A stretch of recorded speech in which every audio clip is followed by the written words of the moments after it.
안녕하십니까. 안녕하세요.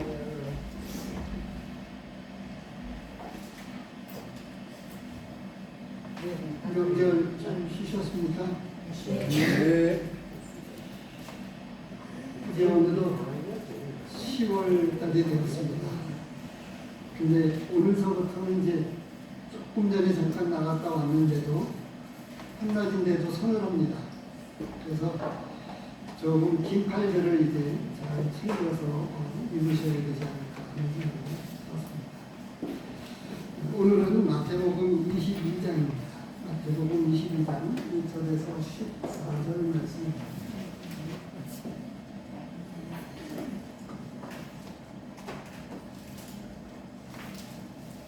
마태복음 22장 1절에서 14절까지의 말씀을 봉독해 드리도록 하겠습니다.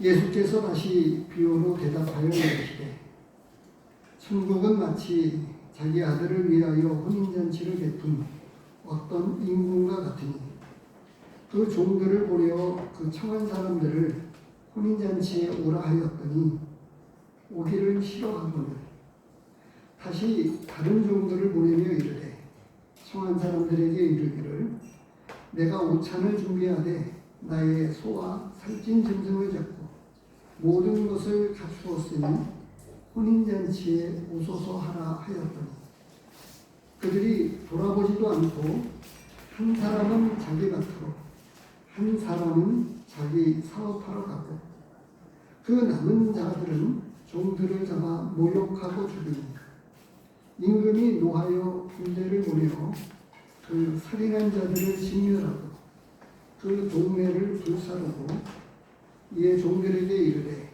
혼인잔치는 준비되었으나 청한 사람들은 합당하지 아니하니 네거리 길에 가서 사람을 만나는 대로 혼인잔치에 청하여 오라 한대 종들이 길에 나가 악한 자나 선한 자나 만나는 대로 모두 데려오니 혼인잔치에 손님들이 가득한지라.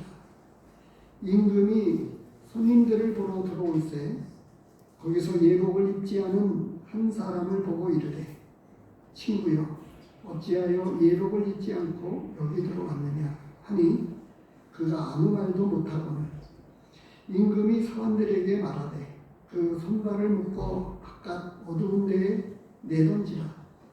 거기서 슬피 울며 이를 갈게 되리라 하니라. 청함을 받은 자는 많되 택함을 입은 자는 적으니라. 오늘 말씀을 가지고 하나님 나라의로의 초청이라는 제목으로 오늘 이 혼인잔치의 비유의 말씀을 같이 선고하겠습니다.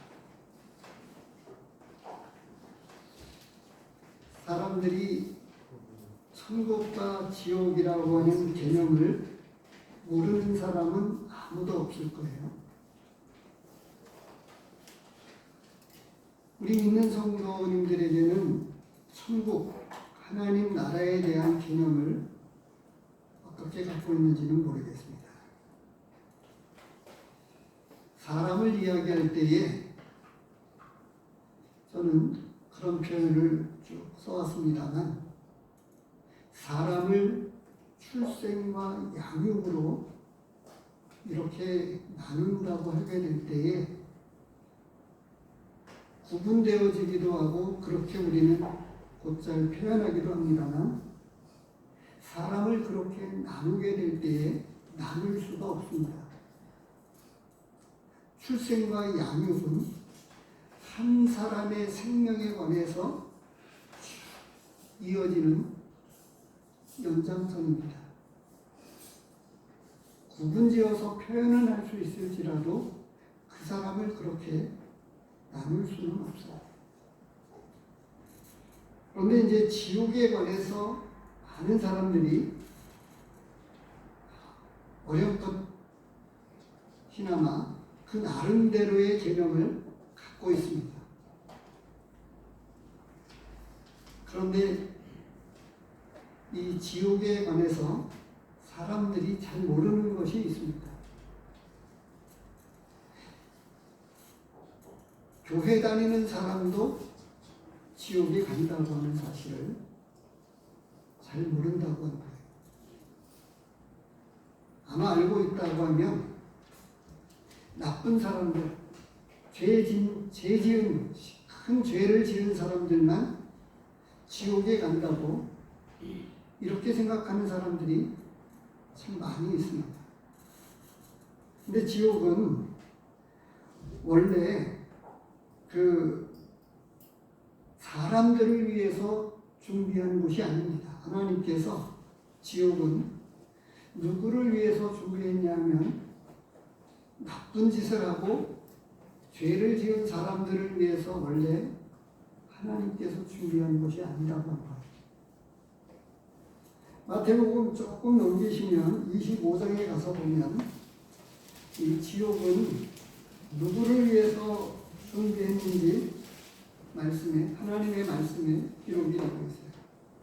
41절에 보니까 또 왼편에 있는 자들에게 이르되 저주를 받은 자들아 나를 떠나 마귀와 그 사자들을 위하여 예비된 영원한 불에 들어가라. 그래서 마귀와 그 사자들을 위해서 이 지옥은 준비된 곳입니다. 그런데 이제 문제는 사람들이 아담과 하와가 그러했지만 선악과 나무 열매를 따먹지 말라고 따먹으면 죽게 되리라고 이렇게 이야기했는데 알면서 따먹었습니다. 그리고 하나님을 부정했습니다. 더 정확하게는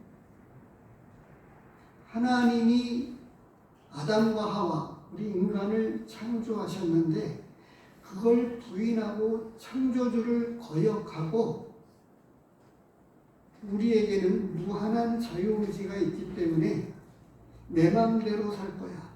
간섭하지 마세요. 라고 하고 좋게 이야기해서 독립선언이었습니다.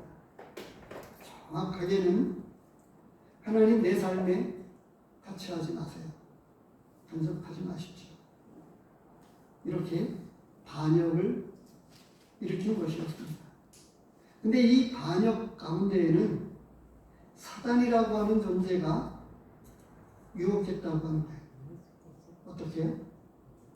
하나님이 과연 선악과 나무 열매를 만지지도 말라 하더냐 라고 이렇게 꼬시면서 하나님의 말씀을 참 이렇게 비틀었습니다.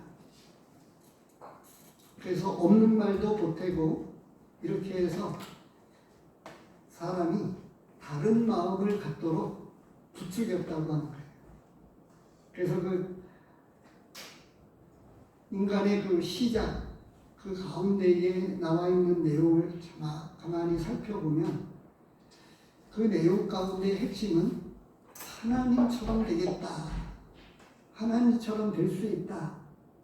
이런 마음을 갖게 만든 거예요. 그래서 지금도 모든 사람들이 하나님의 간섭과 이런 것들을 받는 일에 힘들어한다고 하는 거예요. 지금 이 내용, 하나님의 간섭, 이런 것에 대해서 지금 우리 모두는 어떤 가운데 있을까요? 천국에 대한 정확한 개념 가운데에는 뭐가 있냐 하면 통치의 개념입니다. 하나님의 다스림 가운데에 얼만큼 그 뜻 안에서 순종하느냐라고 하는 것에 관해서 주된 내용이 있는 거예요. 그런데 먼저는 우리 믿는 사람들조차도 무슨 생각을 하냐 하면 아까 제가 출생과 양육이라고 하는 말씀을 드렸듯이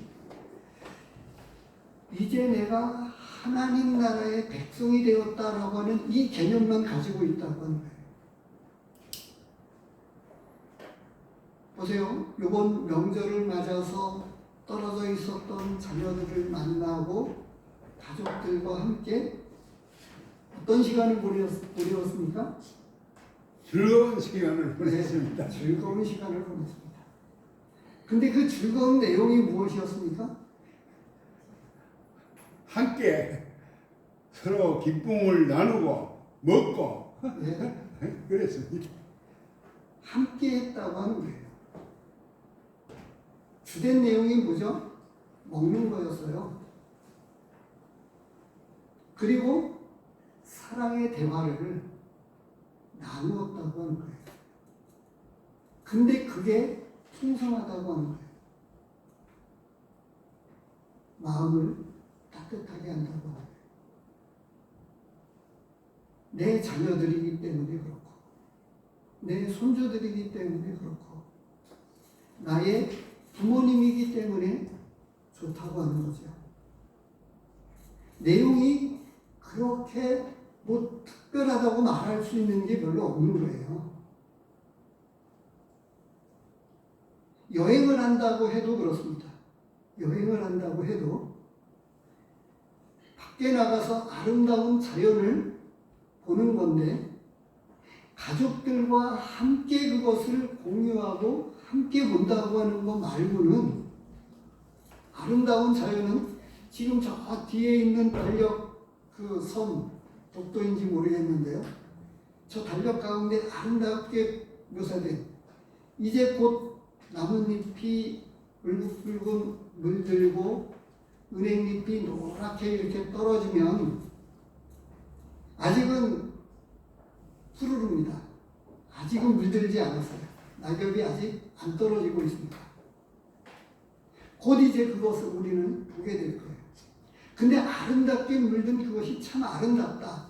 그 아름답다고 하는 이 하나님이 만드신 창조 세계는 어디에나 가면 볼 수 있는 거예요. 그런데 그것을 어떻게 합니까? 이번 추석 연휴가 기니까 우리나라 가지고 마음이 안 차니까 비행기 타고 저 외국까지 나가는 거예요. 어쩌면 대륙이라고 하는 중국과 미국, 캐나다, 이런 호주, 이런 큰 대륙을 가지고 있는 곳에는 장엄한 풍경이 조금 있어요. 근데 우리나라는 작기 때문에 오밀조밀하고 좀 뭔가 그 광활한 그거는 적지만 그 속에서 아기자기하고 그 속에서 느끼는 어떤 또 다른 그 거대하게 보이는 그런 것들을 가지고 있지 않은 또 다른 장점이 우리에게 있다고 하는 겁니다. 근데 그것을 가족들과 함께 가기 때문에 행복한 거죠. 혼자 가보세요. 혼자 그렇게 다니는 사람들도 있습니다만 사실 한두 번은 그렇게 다닐 수 있어요. 그런데 혼자 가면 재미가 없는 거예요. 누구 하든 내가 좋아하는 사람하고 함께 하게 될 때 여행도 먹는 것도 의미가 있는 거죠. 제가 이런 말씀을 드리는 이유는 오늘 본문 가운데에 천국은 아무튼 좋은 거예요. 지옥은 고통받고 나쁜 곳입니다. 근데 오늘 말씀은 비유적으로 말씀을 해주셨어요. 천국에 대한 이야기를 아주 모든 사람들이 들을 수 있게끔 비유적으로 말씀을 하고 있는데 무슨 내용이죠? 임금이 혼인잔치를 통해서 많은 사람을 초청했다고 하는 이야기입니다. 여기서도 다행히 천국에 대해서 이야기할 때 임금이 주인공이에요.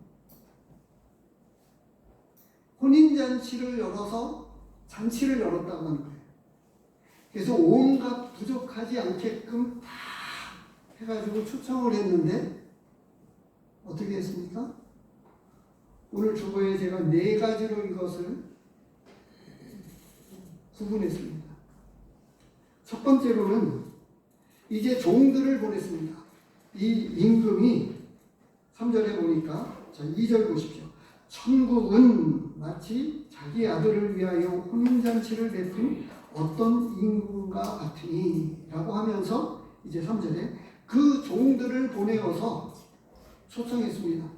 초청 대상자들을 선정해서 초청을 했는데 3절 끝에 뭐라고 이야기하고 있습니까?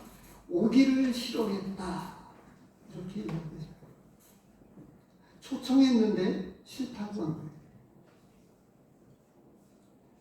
저는 이것을 조금 각색해서 어떻게 말씀을 드렸냐면 첫 번째로 초청을 받은 사람들의 외면과 무시 그리고 거절을 했다고 하는 거예요. 잔치에 초대를 했는데 거절을 했어요. 한마디로는 거절입니다. 싫어했다. 이렇게 얘기했죠. 그 내용은 두 번째 이제 다시 종들을 보내었는데 그 내용이 그 첫 번째는 아주 간략하게 싫어했다고만 이렇게 한 단어로 끝나는데 두 번째 다시 보내었을 때는 그 내용이 조금 아주 구체적으로 나옵니다. 오늘날에도 우리 결혼식에 초청을 하는데 성경 말씀에 나오는 내용하고 조금 틀립니다. 우리는 결혼 부조금이라고 하는 이런 부담감 때문에 망설여지고 또 받았기 때문에 어쩔 수 없이 가게 되는 경우가 있어요. 순수하게 부주가 없다고 하면 잔치에 초청해서 마음껏 먹고 마시고 이렇게 하라고 초청한다고 하면 아무도 안 갈 사람이 없을 거예요. 본문에 등장하는 임금이 비유적으로 표현을 했습니다만 임금이 초청한 초청이었습니다. 자, 대통령의 초청을 받아서 내가 가게 된다. 청와대에 가게 된다. 그러면 어느 누구도 거절할 사람이 없을 거예요. 나는 대통령으로 초청장을 받았다. 아마 자랑하고 다닐 거예요. 참 혼인잔치, 이 대통령이 초청한 이 혼인잔치에 가지 않겠다고 하는 사람이 없을 거예요. 근데 본문에는 싫어했다고 하는 거예요. 왜 거절했을까요? 자, 대통령이니까 부조금이 필요 없어요. 뭔가 부족한 것이 없는 거예요. 하나님이 초청한 거예요, 사실은. 이걸 비유적으로 표현한 것입니다. 하나님이 우주 만물을 창조하시고 대통령 임금이기 때문에 무엇 하나 부족한 게 없기 때문에 와서 무조건 즐기면 된다고 초청을 하는 거예요. 아까 조금 전에 가족들과 함께하는 것처럼 그런 거예요. 먹고 마시면서 함께하자. 하나님이 초청하는 데에는 그거 이외에 없는 거예요. 그런데 사람들이요 싫어합니다. 하자 소리를 특히나 싫어하는 사람들이 있어요. 하나님의 하자 소리도 싫어하는 사람들이 있는데 누구인지 아십니까? 다른 종교를 가지고 있는 사람들. 종교가 다르다고 하는 이유로 무조건 싫어합니다. 전에 제가 그런 말씀을 드린 적이 있는데 서울에서 지하철을 타거나 이 전철을 타고 다니다 보면 물건을 파는 사람들이 있습니다. 그래서 원래는 이 지하철에 들어와서 장사를 할 수 없게끔 되어 있어요.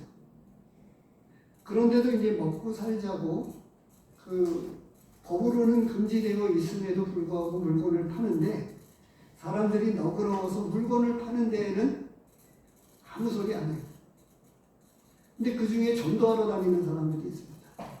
예수, 천당, 불신지옥 이렇게 해가지고 외치는 사람들이 있는데 유독 다른 종교를 가지고 있는 사람들이 예수 천당하면 옛자 소리도 듣기 싫다고 정색을 하면서 조용히 하라고 아주 큰 소리로 나무랍니다. 여기 그런 소리 하는데 아니라고요. 장사하는 것에 있어서는 받아주는데 전도하는 일에는 못 받아줍니다. 근데 이 장면을 한번 생각해 보세요. 하나님이 나와 함께 하자. 내가 너희를 행복하게 해주겠다. 잔치집이 그런 거잖아요. 그런데 초청하는데 왜 이 사람들은 싫어했을까요? 싫어하는 이유가 무엇이었을까요? 말씀에도 이 로마서에 보면 정확하게 나와 있습니다. 한번 보시기 바랍니다. 28절에 1장 1장 28절입니다. 1장 28절 제가 읽어드리겠습니다. 또한 그들이 마음에 하나님 두기를 싫어하매 하나님께서 그들을 그 상실한 마음대로 내버려 두사 합당하지 못한 일을 하게 하셨습니다.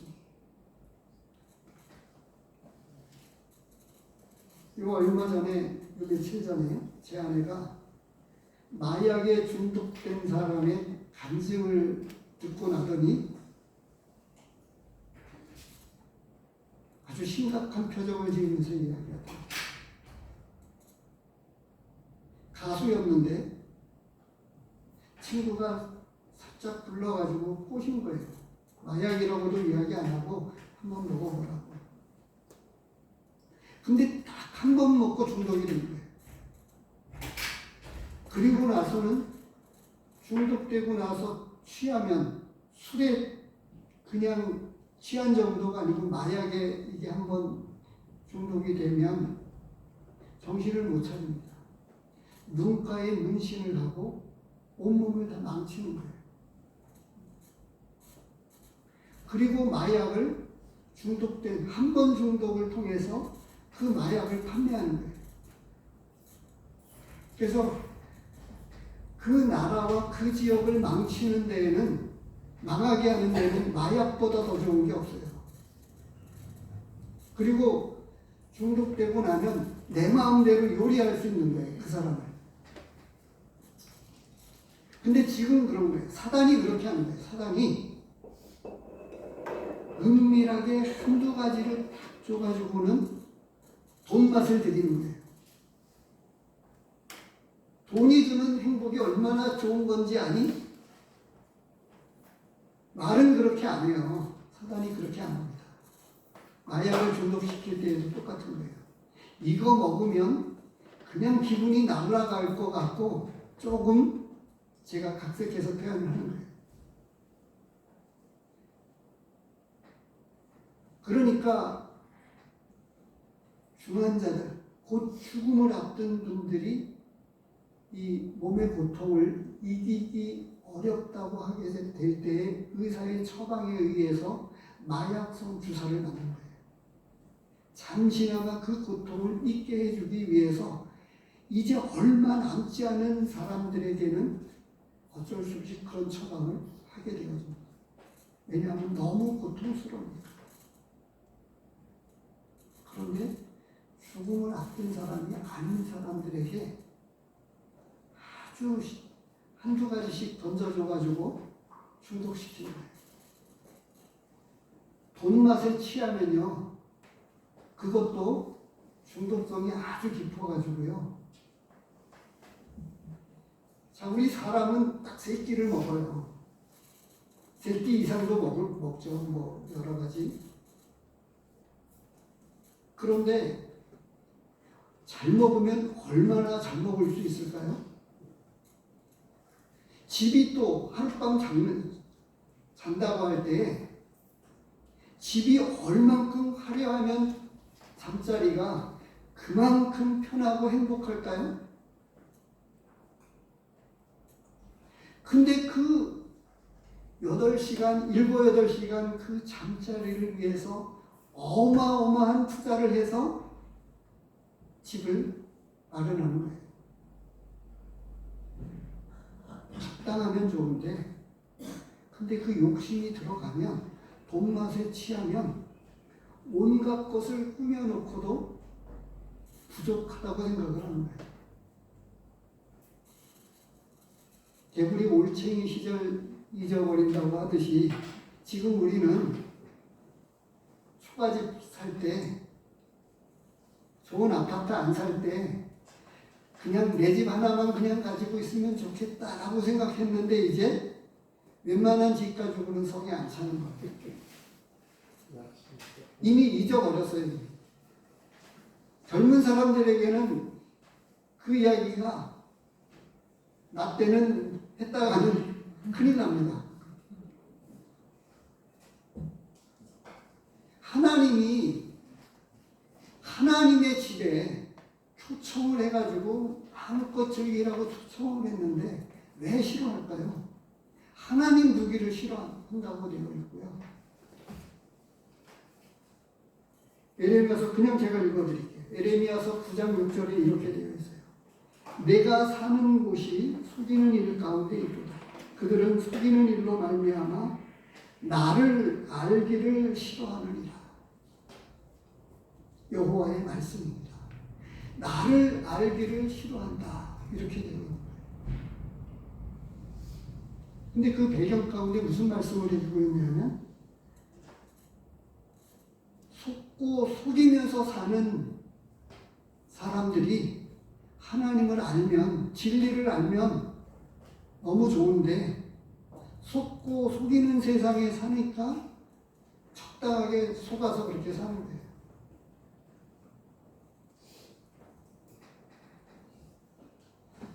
하룻밤에 1억 원을 투자해가지고 먹고 잔다면 행복할까요? 하룻밤이라고 제가 표현한 이유가 있습니다. 억만금을 준다고 해도 100년의 이상을 우리는 살지 못해요. 그런데 짧은 이 100년의 시간을 하룻밤이라고 이야기를 하고 하나님의 나라를 우리가 사는 평생 100년이라고 조금 많이 아주 축소시켜서 제가 표현을 해보는 겁니다. 하룻밤이 아니라 내 평생에 살 집이라고 할 때는 개념이 달라지잖아요. 근데 하나님은 이 땅에서의 삶이 하룻밤과 같다고 말씀을 하고 있는 거예요. 근데 하룻밤을 위해서 1억이 아니라 억만금을 투자해서라도 나는 잘 먹고 편안한 잠을 자겠다. 여기에 지금 홀려 있는 겁니다. 많은 사람들이 홀려 있어요. 두 번째 사람을 보십시오. 첫 번째 사람은 이제 본문으로 돌아가세요. 첫 번째 사람은 그 내용을 알지 못하는데 이 초청을 싫다고 그냥 거절했어요. 하나님 두기를 싫어하고 하나님 아는 일에 싫다고 하고 종들을 이제 다시 4절에 보니까 다시 다른 종들을 보내며 이르되 청한 사람들에게 이르기를 내가 오찬을 준비하되 나의 소와 살찐 짐승을 잡고 모든 것을 갖추었으니 혼인잔치에 오소서 하라 하였더니 어떻게? 5절에 그들이 돌아보지도 않고 여기에 초점을 맞춰야 돼요. 돌아보지도 않았어요.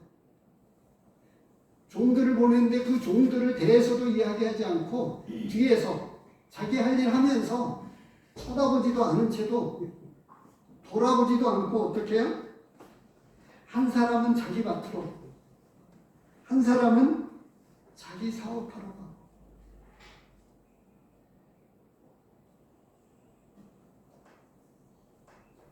그 남은 자들은 어떻게 했다고요? 임금이 보낸 종들을 죽였다고 나오고 있는 거예요. 하나님이 보내신 선지자들을 하나님이 보내신 하나님의 아들까지도 죽였습니다, 사람들이. 그래서 하나님은 이스라엘 백성을 완전히 진멸해서 그 민족이 시도 낳지 않게 흩어버리셨어요. 비유적으로 말씀을 하고 계신 거예요. 근데 사람들이 어떻게 돌아보지도 않고 밭으로 가고 사업하러 가고 심지어는 그 종들을 왜 죽인 이유는 또 어디에 있습니까?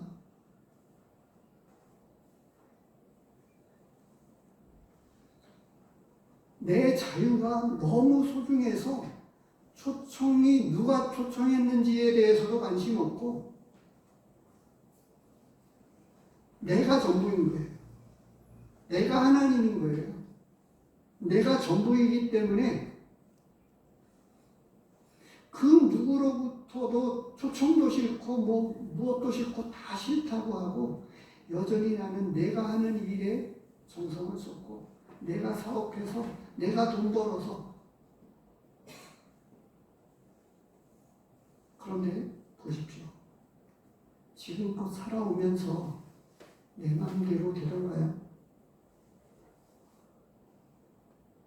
내 마음대로 되어지는 게 아무것도 없었습니다. 우리만 그런 생각을 합니까? 모든 사람들은 알 거예요. 내 마음대로 안 된다고 하는 거를 너무나도 잘 아는데, 그런데 왜 그러면서도 어디에 가서 절하죠? 돼지머리 갖다 놓고 절하고, 수많은 곳에 가서 큰 고목나무에 가서 빌고. 이상한 거예요. 하나님한테는 안 나가고 살아있는 돼지머리도 아니에요. 그렇지 않습니까? 사람들이 목을 자른 돼지머리, 돼지 시체도 아니에요. 그저 머리, 근데 돼지 머리에 갖다 놓고 절을 하는 이유는 또 어디에 있을까요? 예전에 제가 자동차 중고차를 사기 위해서 가서 보니까 어떤 차에는 푸어대가리가 매달려 있더라고요. 좋은 차를 구입을 해놓고도 뭔가 그런 거를 매달고 뭔가 이렇게 해야 사고가 안 난다고 잘 지키고 과속 안 하고 그렇게 하고 조심하면, 그런데 거기에 목숨을 거는 거예요. 거기에 목숨을 맡겨요.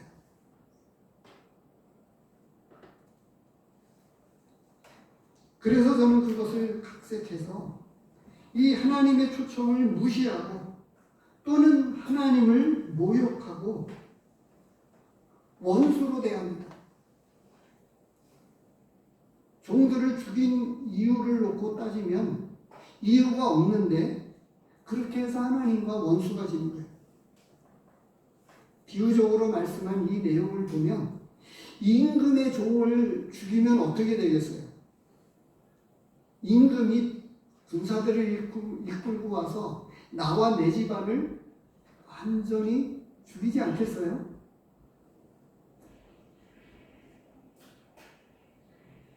일반적으로 조금 생각을 해도 상식적으로 맞지 않는데 임금이 힘이 있어요? 자기가 힘이 있어요? 진짜 힘은 임금에게 있는데 자신이 무슨 배짱이 있다고 종들을 잡아 죽입니까? 그러면서도 사람들은 모르는 거예요. 지금 어찌됐든 우리 믿는 성도나 믿지 않는 사람 모두가 아무리 살려고 발버둥 치지만 여전히 죽어가고 있다고 하는 사실을 분명하게 아셔야 됩니다.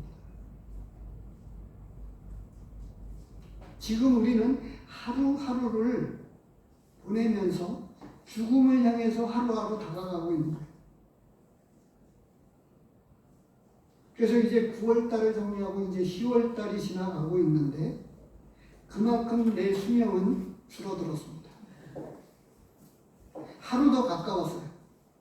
이제 9월 한 달을 보냈으니까 한 달이 더 짧아졌습니다. 이제 금년도 얼마 안 남았죠? 한 해도 이제 한 해를 또 그만큼 줄이게 됩니다. 그만큼 나는 죽음이 가까워 왔는데 어디에 목숨을 겁니까? 죽음이 가까워지는데도 불구하고 죽음에 대한 준비를 안 하는 거예요. 그래서 이 자리를 빌어서 우리 성도님들에게 또 우리 모두에게 말씀을 드리고 싶어요. 제가 차를 가지고 있어서 1년에 자동차 보험을 꼭 듭니다.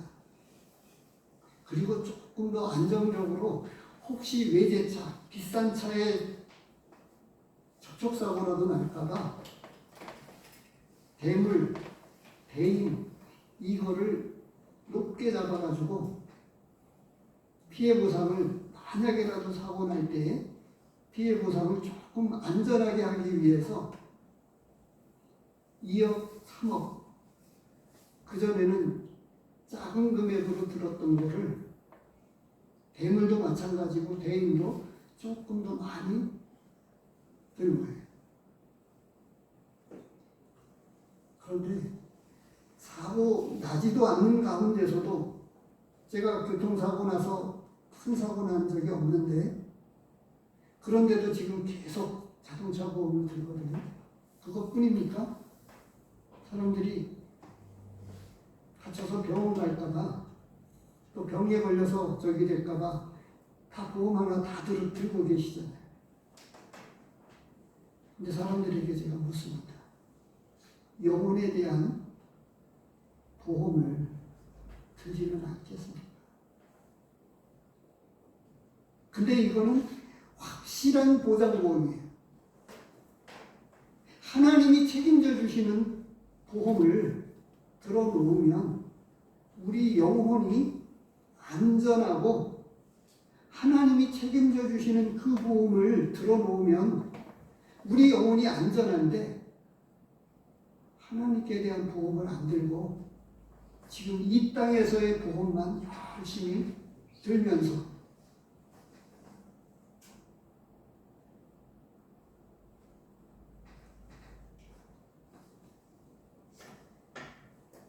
1년에 그 몸 건강을 위해서 그걸 무슨 보험이라고 그러죠? 예? 건강보험 말고요. 내가 뭐 병에 걸려서 저기 치료비 이것 때문에 드는 보험이 있잖아요. 실비보험. 실비보험이 웬만해서 월 꽤 나가지 않습니까? 제가 아주 구체적으로 표현을 하는 거예요. 그 비용보다도 못하게 하나님께 대한 보험을 별로 안 합니다. 이렇게 표현하면 조금 이상할지 모르겠는데요.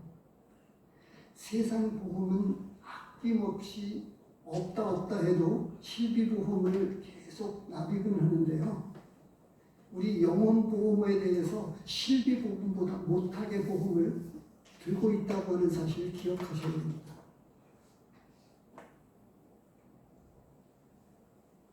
믿는 성도들인 우리가 그러할진데 우리가 그렇게 하는데 세상 사람들이 어떻게 영혼보험을 들 수 있겠어요?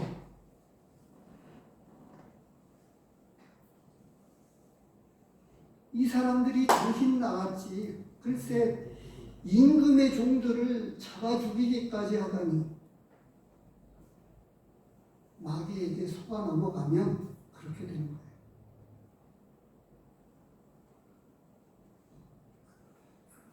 중독되고 나면 정신 못 차리고 자신의 몸을 망가뜨리는 일은 고사하고 상식 범위 안에서 행동하지 않습니다.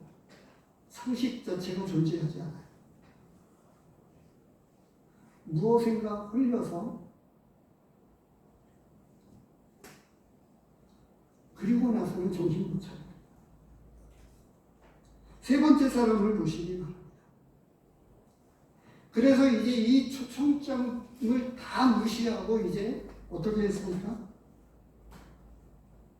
9절에 8절에 다시 보겠습니다. 8절에 끝에 보면 청한 사람들은 합당하지 아니하니 9절에 내 거리 길에 가서 사람을 만나는 대로 혼인잔치에 청하여 오라. 아무나 이제 데리고 와라. 그래서 지금 우리가 그 혜택을 갖고 있는 거예요.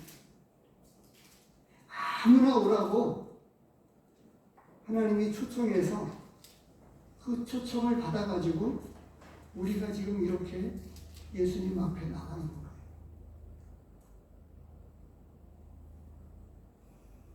그래서 10절에 보니까 종들이 길에 나가 악한 자나 선한 자나 만나는 대로 다 데려왔습니다. 근데 이제 문제는 여기에 있습니다. 이 초청받은 사람이 혼인잔치에 들어섰는데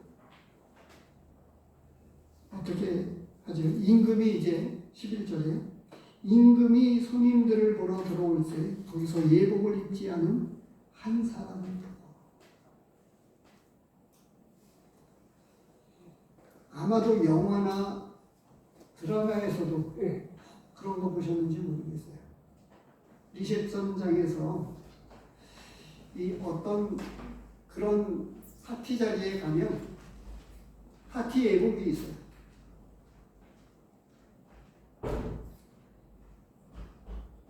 높은 수준으로 올라갈수록 그에 합당한 예복이 있는 거예요. 군인들과 경찰들이 정복을 입지 않으면 어떻게 될까요? 경찰인지 모르잖아요. 군인인지 모르잖아요. 그걸 구분할 뿐만 아니라 경찰들은 그걸 입으면서 거기에 필요한 시민 지팡이가 되기 위해서 혹시 모르는 괴한들, 혹시 모르는 도적을 잡기 위해서 방망이도 차고 그렇게 하듯이 임금을 만나는데 그냥 아무런 옷을 입고 나가면 안 되는 거예요.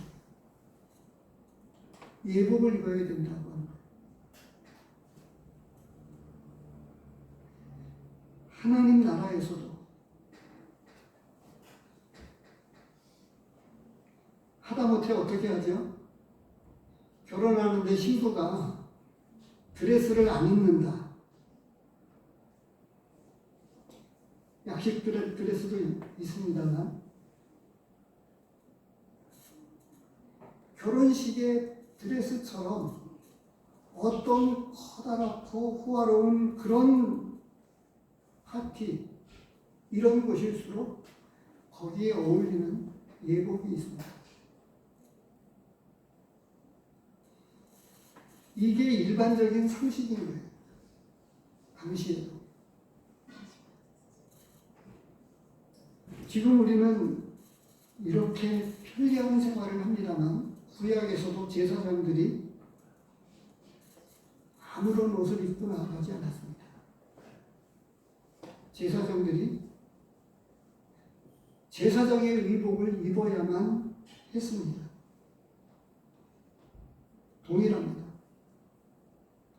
이 혼인잔치에 예복을 입고 오지 않은 혼인잔치에 예복을 입어야 된다고 하는 걸 다 알았는데 그래서 여기서 한 사람이라고 이야기하고 있는 거예요. 다 그런 것이 아니었고 11절에 보시기 바랍니다. 임금이 손님들을 보러 들어올 때 거기서 예복을 입지 않은 한 사람을 보고 예복을 입지 않은 한 사람을 보고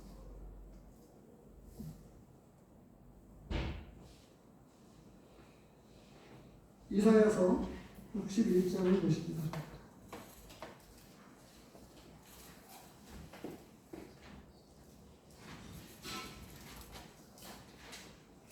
61장 10절입니다.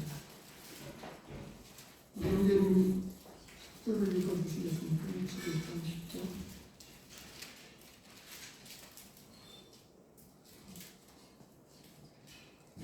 내가 여호와로 말미암아 크게 기뻐하며 내 영혼이 나의 하나님으로 말미암아 즐거워하리니 이는 그가 구원의 옷을 내게 입히시며 공의의 겉옷을 내게 더하시니 신랑이 사모를 쓰며 신부가 자기 보소로 단장함 같게 하셨습니다. 예. 구원의 옷을 입은 사람들, 이게 예복이라고 하는 거예요. 신약에서도 말씀을 하고 있습니다. 갈라디아서 3장을 보십니다.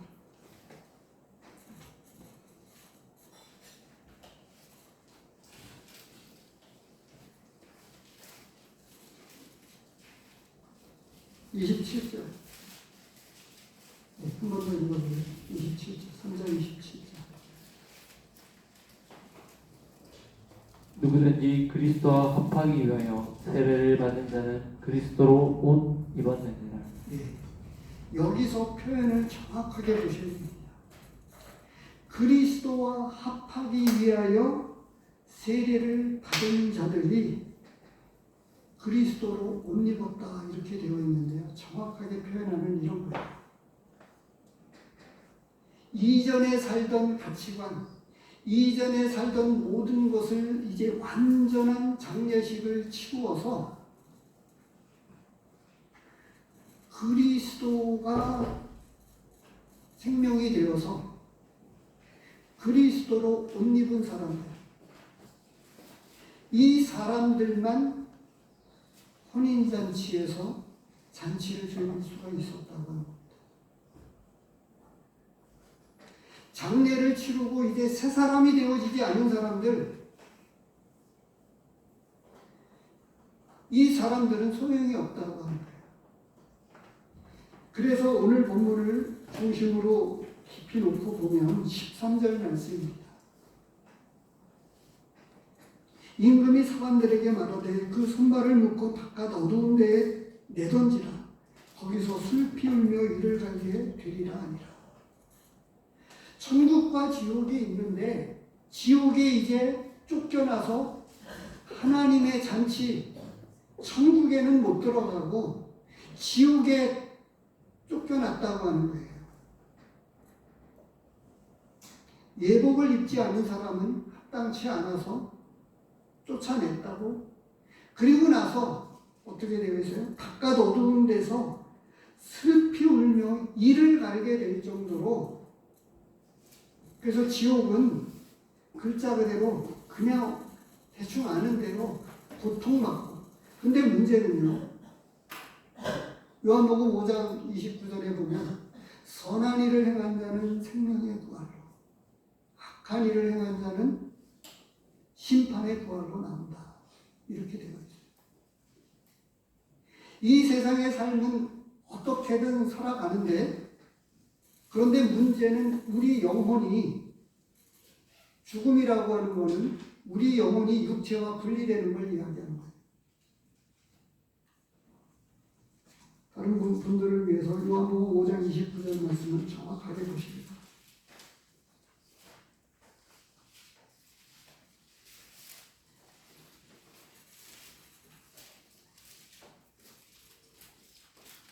(28절부터)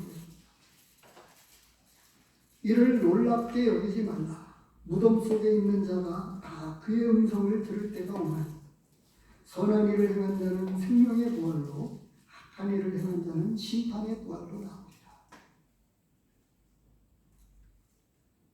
무덤 속에 있는 자들이 다 다시금 부활해서 새 생명을 얻는데, 이 새 생명을 가진 사람들이 예수님의 옷을 입었느냐 안 입었느냐에 따라서 무조건 지옥으로 가고 천국으로 간다고 하는 사실입니다.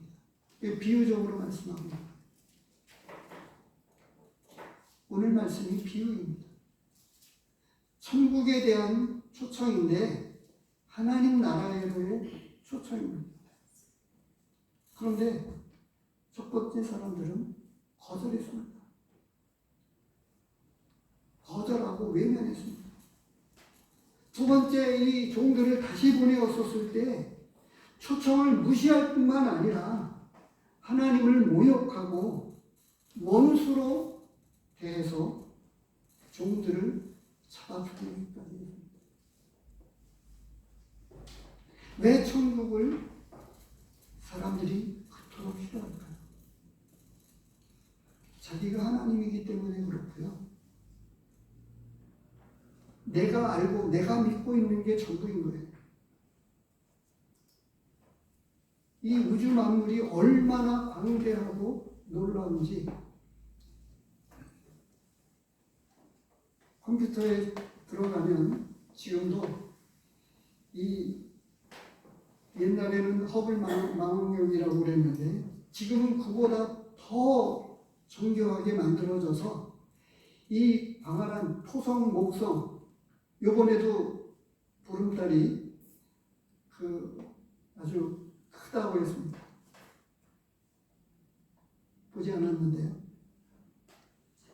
망원경을 통해서 그것을 관찰해 보면 어렸을 때 보십시오. 기억나시죠? 하늘을 보면 하게 얼마나 별들이 초롱초롱 빛나고 광대했는지. 근데 지금은 오염이 되어가지고 그리고 이 세상에 있는 빛 때문에 별들을 볼 수가 없어요. 요즘의 젊은 세대는 불쌍합니다. 이 아름다운 하늘을 이 하나님께서 아름답게 수를 놓은 이 별들을 볼 수 없다고 하는 게 얼마나 비참해요. 근데 이 연세 드신 성도님들은 그 아름다움 속에서 성장했잖아요. 산과 들, 그 아름다움, 그것이 좋은지도 몰랐는데 이제 지금에서야 조금 그때가 얼마나 좋았는지를 압니다. 그리고 나서 이 모든 것들을 결론을 내리면서 네 번째로 이야기합니다. 청하는 사람을 받은 사람이 많지만 택함을 받은 사람이 적다고 말씀합니다. 하나님 나라에 진짜 들어가는 사람들이 얼마나 적은지. 이유는 간단해요. 외면하고 무시하고 원수로 대하고 하나님이 우리에게 나에게 해롭게 한 것도 없는데 왜 그렇게 싫어하고, 질문을 드리면 천국에 가고 싶다고 다 대답을 합니다. 지옥에는 어느 누구도 가기 싫다고 이야기합니다. 입술로는 그렇게 하는데 우리의 실질적인 결과는 하나님을 싫어하고 예수님의 초청을 거절하고 있기에 지금 하나님은 모든 사람들을 불러서 초청하고 계세요. 초청하면서 이 하나님 나라에는 반드시 예복을 입어야만 된다. 근데 초청받은 사람이 많다고 되어 있잖아요. 14절에 청함을 받은 자는 많대. 그래서 여기서 표현하는 이것을 가지고 제가 굳이 표현하자면 이런 거예요. 다른 건 다 저기 하더라도 교회 문턱까지 온 사람만 해도 넘쳐나는 거예요. 문 안에까지 들어온 사람이 굉장히 많은 거예요. 교회 문 안에 들어와서 택함을 받은 사람을 보니까 너무 적은 거예요. 기독교라고 하는 이름 하에 앞에 그 부자 청년 기억나십니까? 율법을 다 지켰다고 감히 이야기했던 그 사람. 율법을 지키기 위해서 얼마나 종교적인 열심을 가지고 살았을까요? 그 종교적인 삶 가운데에서 하나님을 나는 믿는다고 본인도 착각 속에 있고, 정작 하나님께서는 그날에 모른다. 나는 너를 모른다. 이렇게 할 사람이 교회 안에 너무 많다고. 아예 믿지 않는 사람은 대놓고 믿지 않는 거가 다 드러나기 때문에 괜찮아요. 그런데 우리는 진짜 믿는 사람은 그들마저도 끌어안아야 되고, 할 수만 있으면 그런 사람들에게 전도해서 이 놀라운 천국을 전해야 될 책임이 우리에게 있기 때문에 그것을 전해야 됩니다. 그러기 위해서는 우리가 먼저 진짜 믿는 사람다운 삶을 살아야 복음을 전할 수 있어요. 조금 전에 제가 각색해서 표현하자면 12보험료는 많이 내는데 천국 보험료는 인색하게 내는 그런 사람으로 살면 하나님은 나를 통해서 일하실 수가 없어요. 우리는 구태여 출생과 양육이라고 하는 이제 태어났으니까 그렇게 태어난 성도가 말씀 안에서 안 자라면 어떻게 되죠? 겉으로는 종교의식을 가지고 있으니까 괜찮아 보이지만 그 부자 청년이 그러했듯이 말씀에 따라서 내 재물을 팔아서 가난한 자들에게 나눠주고 너는 나를 따르라 라고 할 때 아닌 거예요. 종교의 허울을 진짜 벗어나게 될 때에는 말씀이 그 안에 있는지 말씀이 들려지고 있는지 구체적으로 여러 말씀들이 나오고 있습니다. 진짜 요한일서에 보면 형제를 사랑한다. 악을 미워한다. 뭐 여러 가지 말씀으로 말씀하고 있는데 오늘 말씀은 하나님 나라에로의 초청이기 때문에 이 천국의 초청, 하나님 나라의 초청을 받고 또 우리는 그것을 전하는 종들로 살아가고 하나님 나라의 초청장을 지금 룻사람들에게 전해야 되는 종들로 살아가야 하는 사람입니다.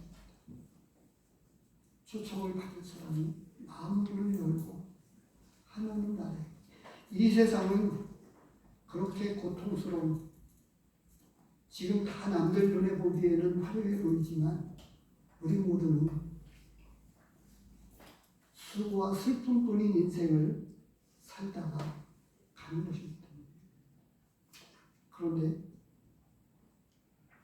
지난주에도 말씀을 드렸지만 한 사도는 아름다운 이 삶을 믿음으로 정리하고 믿음으로 하나님 앞에 주님을 기쁜 마음으로 보고 싶은 마음으로 삶을 정리하면서 주님 나라에 간 이런 귀한 성도님이 있습니다.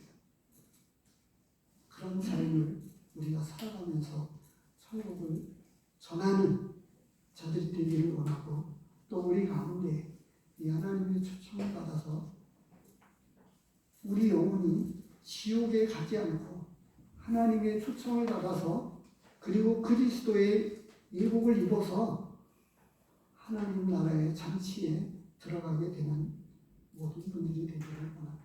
기도하겠습니다. 하나님 아버지